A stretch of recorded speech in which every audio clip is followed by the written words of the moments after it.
छत्रपती संभाजीनगरच्या शासकीय वैद्यकीय रुग्णालयातील अपघात विभागाच्या दुरुस्तीच्या कामाची पालकमंत्री संजय शिरसाट यांनी अचानक पाहणी केली आहे। यावेळी कोट्यवधी रुपयांच्या निधीत सुरू असलेल्या या कामाचा दर्जा पाहून त्यांनी तीव्र नाराजी व्यक्त करत संबंधित अभियंते आणि ठेकेदारांना चांगलेच धारेवर धरले। निकृष्ट दर्जाचे काम आणि विलंबाबाबत कठोर शब्दात इशारा देत दोषींवर कारवाईचे संकेत देण्यात आले।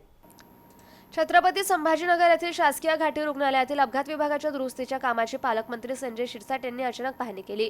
कोट्यवधी रुपयांच्या निधीतून सुरू असलेल्या कामाचा दर्जा अत्यंत निकृष्ट असल्याचे त्यांच्या निदर्शनास आलं। भिंतीचं फिनिशिंग, बांधकामाची गुणवत्ता आणि कामाचा वेग पाहून त्यांनी संबंधित अभियंते, अधिकारी आणि ठेकेदारांना जागेवरच धारेवर धरलं।